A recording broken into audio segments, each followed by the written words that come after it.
penafsiran ulama sebagai penerus para nabi.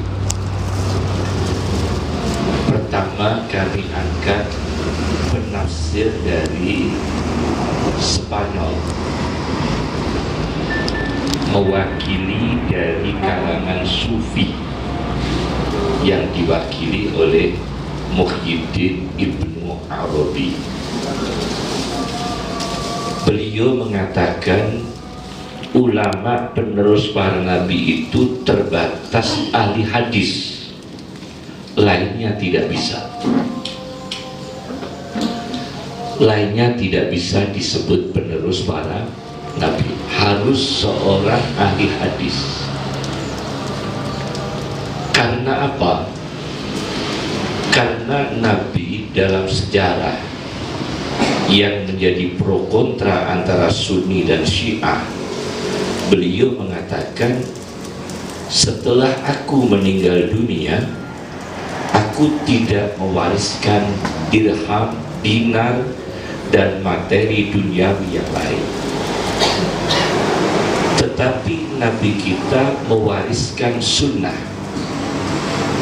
Sunnah dalam arti hadis dan sunnah.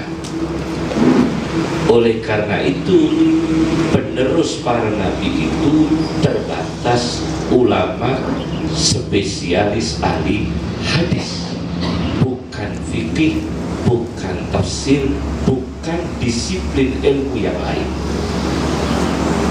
Itu pertama. Itu diwakili seorang sufi, Muhyiddin Ibnu Arabi. Yang kedua, ulama sebagai para penerus para nabi bersifat umum. Karena dalam Al-Quran itu kata ulama hanya terdapat 2 kali, tidak lebih. Kata-kata ulama tidak lebih dari 2. Pertama adalah ulama Bani Israel di surat Asy-Syu'ara. Ulama Bani Israel, ulama Bani Israel. Saya melihat dari tafsir kaum Wahabi.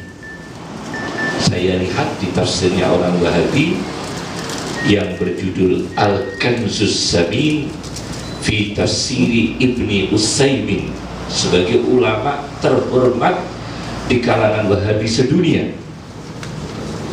Beliau ulama Riyadh, berdomisili di Riyadh, ibu kota Arab Saudi, sebagai ulama yang paling dihormati dari kalangan Salafi.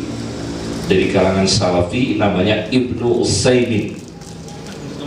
Saya baca di situ istilah ulama Bani Israel adalah ahlil khubrah berdirayah, orang-orang yang berpengalaman dan rasional.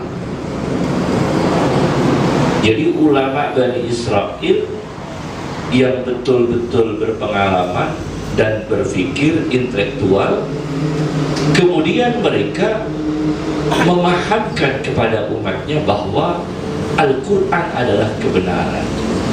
Itu disebut dalam Al-Quran adalah sekelompok ulama Bani Israel Yahudi yang mengakui kebenaran Al-Quran.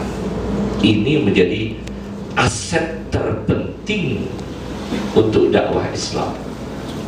Maka lahirlah buku-buku tentang Kristenologi, buku-buku tentang perdebatan antara Islam dan Kristen.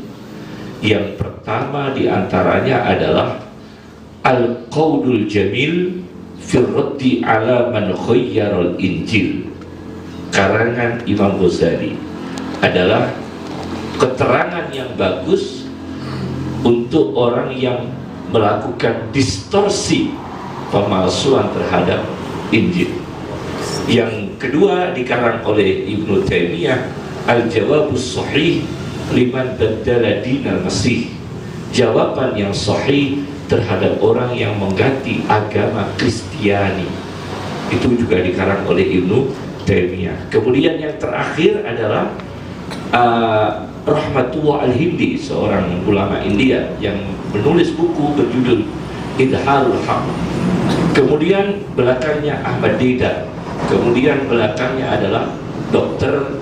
Zakir Naik yang sering di televisi ya, Dr. Zakir Naik. Nah, semua itu berawal dari harokah, pergerakan. Maka dalam tataran ini ulama itu umum. Ahli agama Islam tidak terbatas ahli hadis. Ulama teologis, di mana mewakili umat Islam untuk berdebat mengenai firqah-firqah kelompok Islam. Ulama ahli kristenologi mewakili umat Islam untuk berdebat dengan orang Kristen. Itu tidak bisa dihindari, karena itu merupakan semua agama punya program seperti itu, dan itu sunnatullah. Allah mengatakan, walan tarda ankal yahudu walan nasara hatta tattabi'a millatahum. Orang Yahudi dan Nasrani tidak akan puas sebelum Anda terpengaruh mengikuti agama mereka. Berarti ada kompetitif antara Islam dengan agama yang lain. Jadi orang Nasrani punya ulama sendiri yang disebut dengan apa itu? Qisisun. Dalam Al-Quran disebut qisisun. Allah mengatakan dalam Al-Quran, dzalika bi anna minhum qissisina. Qisis itu ulama Nasrani, pastur. Al-Quran mengatakan ittakhudu ahbarahum wa ruhbanahum. Ahbar itu adalah ulama Yahudi, ruhban adalah ulama Nasrani. Inna katsira minal ahbari wal ruhban. Ada ulama Yahudi, ada ulama Nasrani. Kemudian ada istilah uskup. Uskup itu kalau di Indonesia ditulis B, tapi tulisan yang benar bukan B tapi F ya, karena itu uskup. Tulisan yang benar itu uskup, pakainya F ya, bukan V tapi apa? F. Nah, yang kedua, ulama bergerak sebagai ahli agama Islam dan mereka terbuka. Ketika teologis, dia mungkin bicara tentang Sunni Syiah. Ketika berdakwah antar agama, dimungkinkan dia berdebat dengan ulama Yahudi atau ulama Nasrani, karena sebagai ulama. Ketika ada kerusakan akhlak, dia akan berdebat dengan teori-teori psikologi moral yang berbeda dengan Islam. Dia akan berhantaman dengan Max Weber, akan berhantaman dengan Marxis, akan berhadapan dengan Stalin, akan berhadapan dengan teori-teori yang lain. Terbuka ulama Islam itu. Jadi bukan terbatas ahli hadis. Itu yang kedua. Yang ketiga, ulama itu menurut Quraisy Shihab, saya lihat dalam bukunya Membumikan Al-Quran, ada masalah yang disebut dengan interpretatif.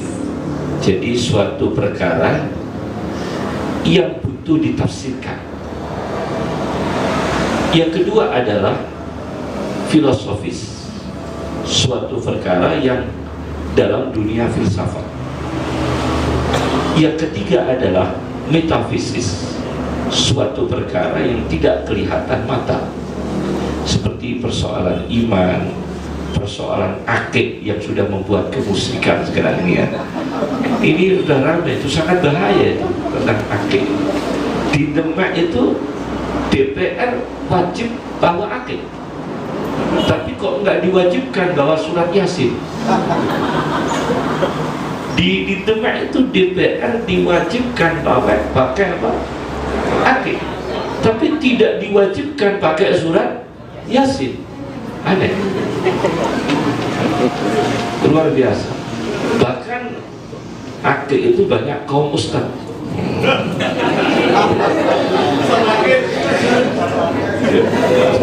Ini juga berbahaya.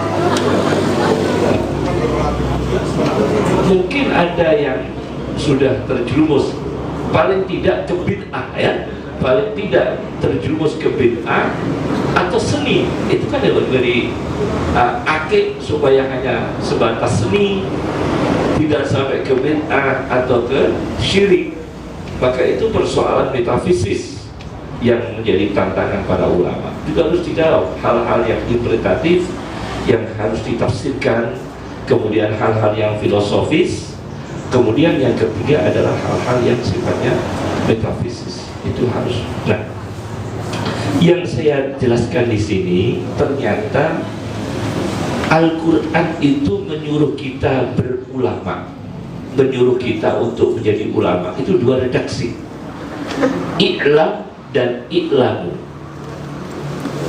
I'lam, jadilah ulama. Kalau ulama kan dari kata ulama jamak dari kata alim. Alim tidak saya angkat di Al-Quran karena kata alim itu semua tentang Allah, tidak ada yang tentang manusia. Alim itu semua tentang Allah.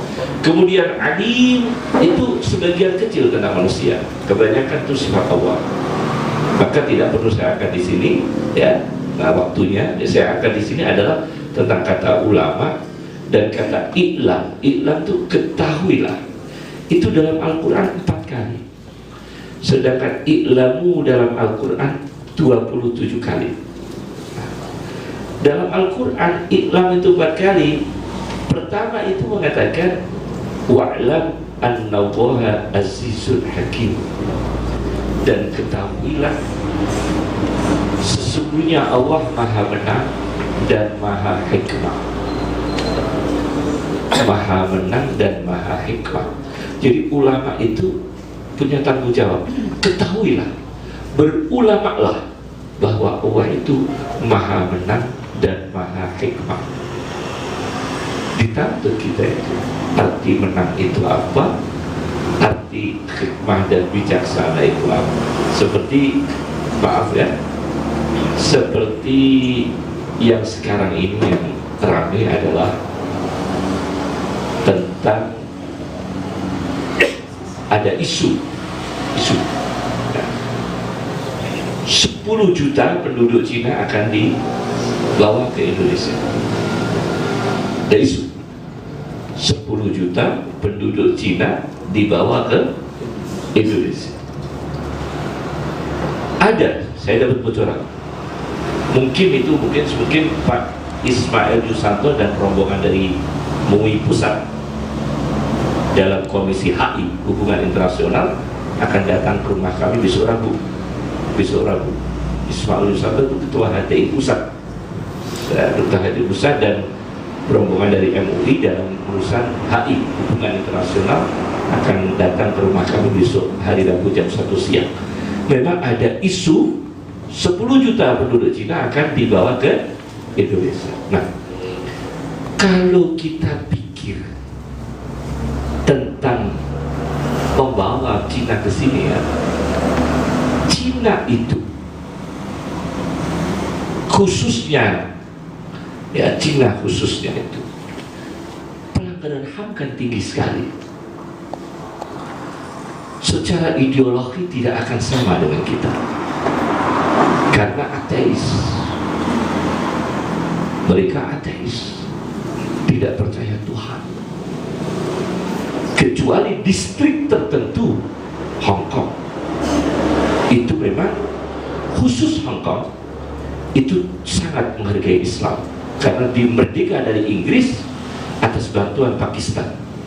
Maka muslim-muslim Pakistan boleh menjadi pejabat di Hong Kong, hanya khusus Hong Kong.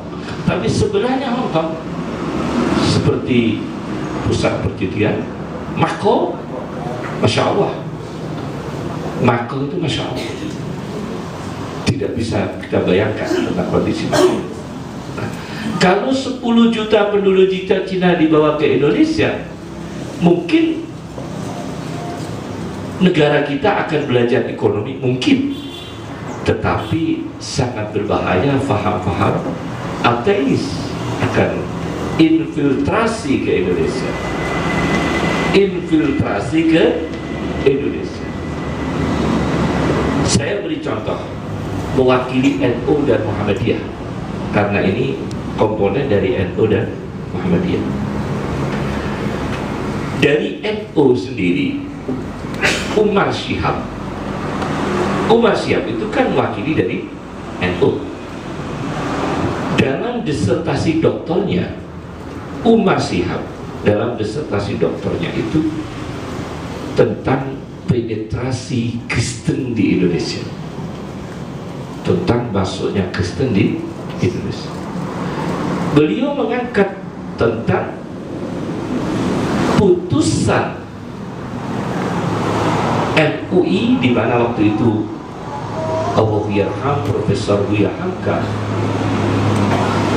menolak melakukan Natal bersama. Itu difatwakan oleh Buya. Dalam buku MUI yang besar,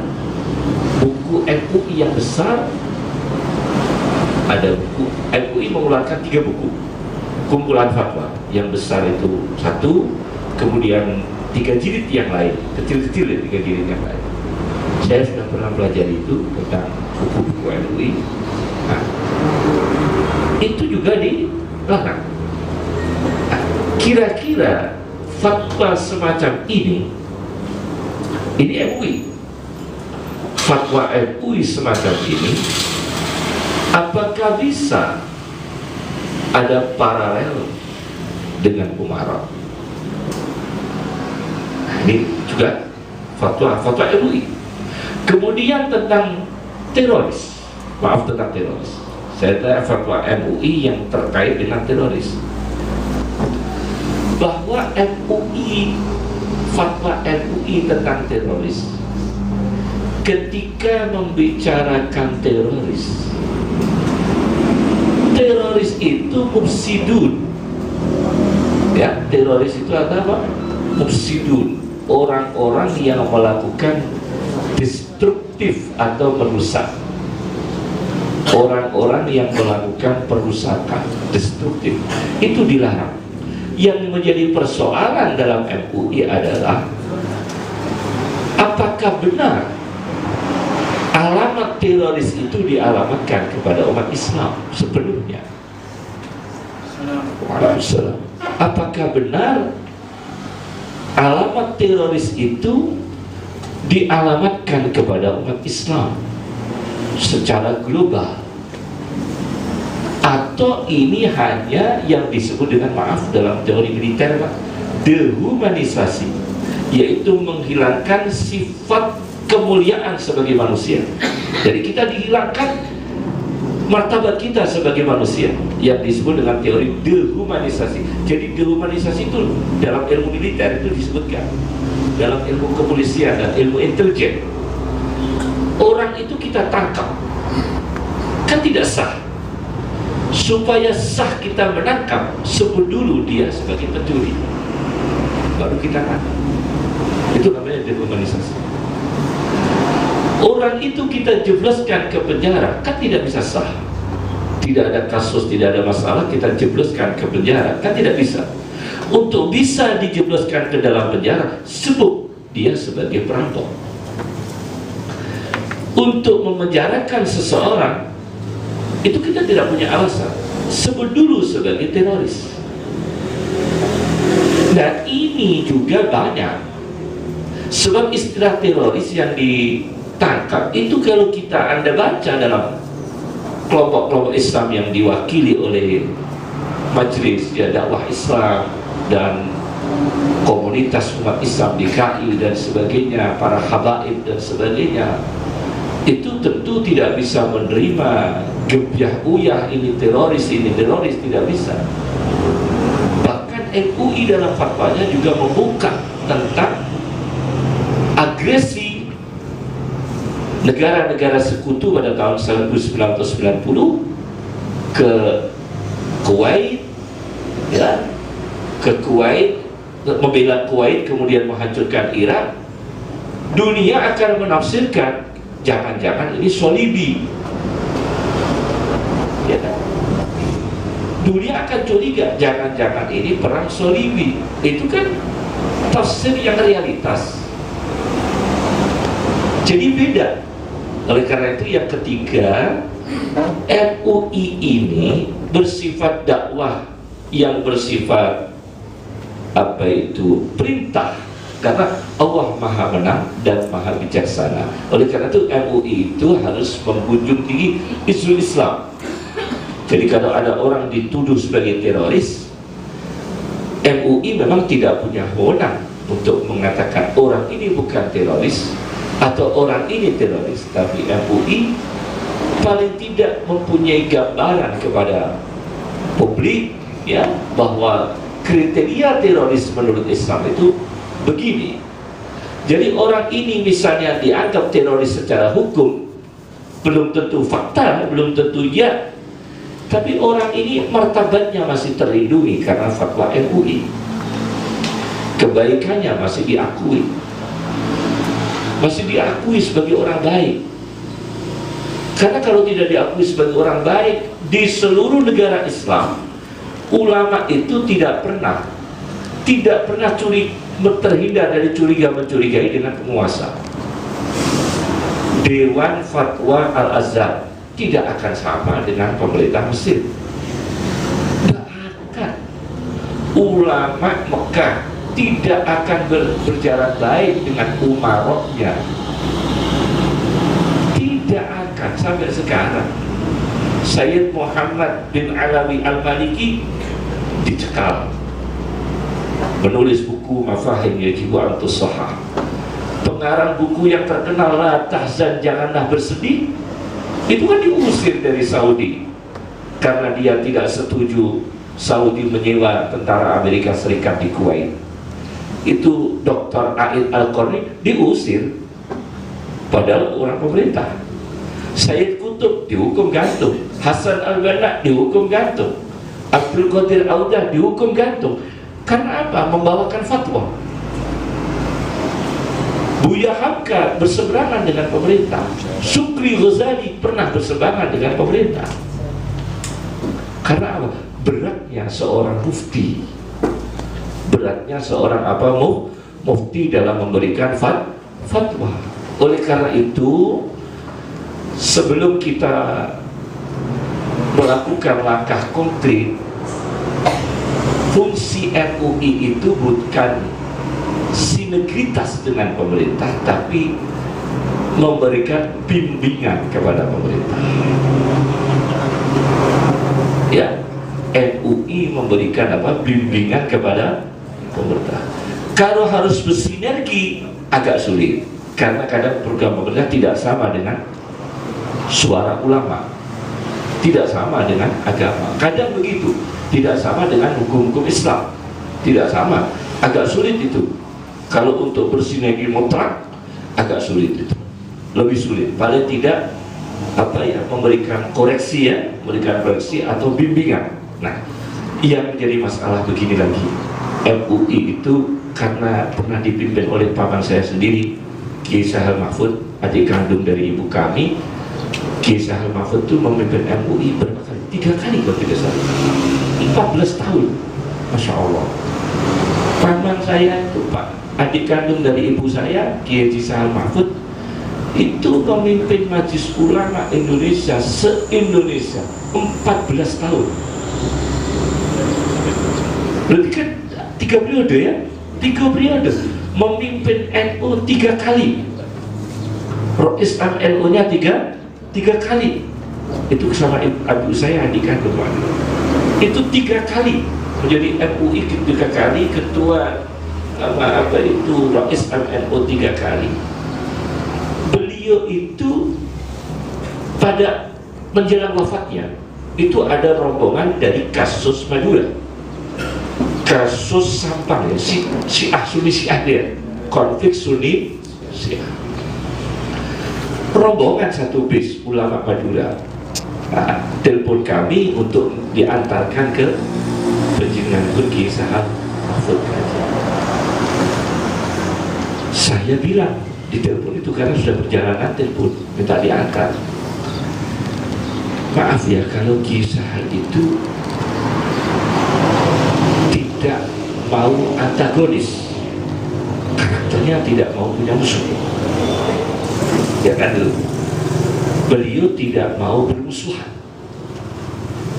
Jadi Anda ini dalam wilayah fatwa atau membenarkan sifat agresif lain. Jadi fatwa benar dan tidak, itu fatwa.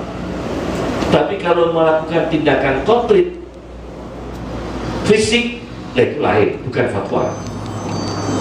Lain itu. Jadi kalau fatwa itu kita halal haram fatwa. Tapi kalau sudah melakukan tindak kekerasan yang tidak bijaksana di luar kearifan, itu bukan wilayah fatwa sebetulnya. Fatwa itu halal haram, dan larangan nahi mungkar, amar ma'ruf nahi mungkar itu juga dalam fatwa, tapi dalam masalah teknis. Karena Islam juga membagi, ada namanya ulil aidi, orang yang berhak punya tangan. Ulil aidi dalam Al-Quran kan ada, bukan hanya ulil amri. Ulil amri ulama. Sementara ini ulil amri kan ditafsirkan pemerintah. Itu sebetulnya tidak ada dalam tafsir. Ulil amri, tafsir yang diakui ulil amri itu justru ulama. Ulama yang berhak perintah mengeluarkan fatwa halal dan haram. Jadi ulil amri itu tafsir yang umum populer adalah pemerintah, padahal tidak ditemukan dalam tafsir itu. Saya juga heran. Ulil amri itu ulama. Maka kalau Bang Rusak mengharamkan rokok, ini ulil amri.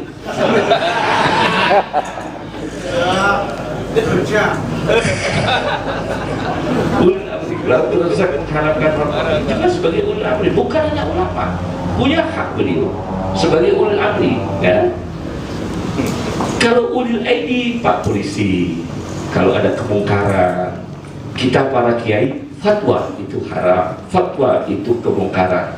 Nanti yang ditangani secara teknis supaya bijaksana untuk isu Islam dan hikmah, maka Pak Polisi harus. Nah, itu mungkin sinergitas kerjasama antara ulama dengan umara itu sesuatu yang sudah difatwakan oleh agama Islam. Bukan umara berfatwa, ulama berfatwa. Kemudian ditemukan, dicari titik temu. Wah, tidak bisa, karena ulama, umara bukan punya ranah hukum, punya ranah fatwa, kan bukan dalam zona fatwa, itu bukan umara tapi ulama. Tapi dalam sejarah, Pak Kuku, ulama dengan umara itu selalu cemburu. Ini Pak, selalu cemburu, agak sulit. Jadi kiai independen, kemudian kiai sudah di pemerintahan, akan ada kecemburuan. Jangan-jangan fatwanya memihak pemerintah, jangan-jangan fatwanya memihak umat. Itu terus tidak bisa dihindari. Dalam sejarah sampai sekarang tidak bisa itu dihindari. Oleh karena itu ulama berfatwa, umara melaksanakan, tapi fatwa ulama ini, nah ini yang menjadi masalah. Apakah relevan untuk kapasitas daerah itu mengeluarkan fatwa? Apakah sudah punya kapasitas untuk kelas daerah itu mengeluarkan fatwa? Karena syarat-syarat fatwa itu kan berat. Syarat-syarat fatwa berat. Kelas mufti itu dalam yuridis Islam tidak boleh banyak. Namanya Saudi itu muftinya sekarang disebut Hay'ah Kibaril Ulama, lembaga pembesar para ulama. Di situ ada Bin Bas, ada Utsaimin, ada Soleh Fauzan dan sebagainya. Mufti Iran, yang disebut Mufti Iran, di situ ada Ali Syariati, tokoh revolusi Iran, Toba-Tobai, penulis tafsir Al-Mizan, kemudian ada lagi siapa itu, ya termasuk Khomeini dan sebagainya. Yang namanya Mufti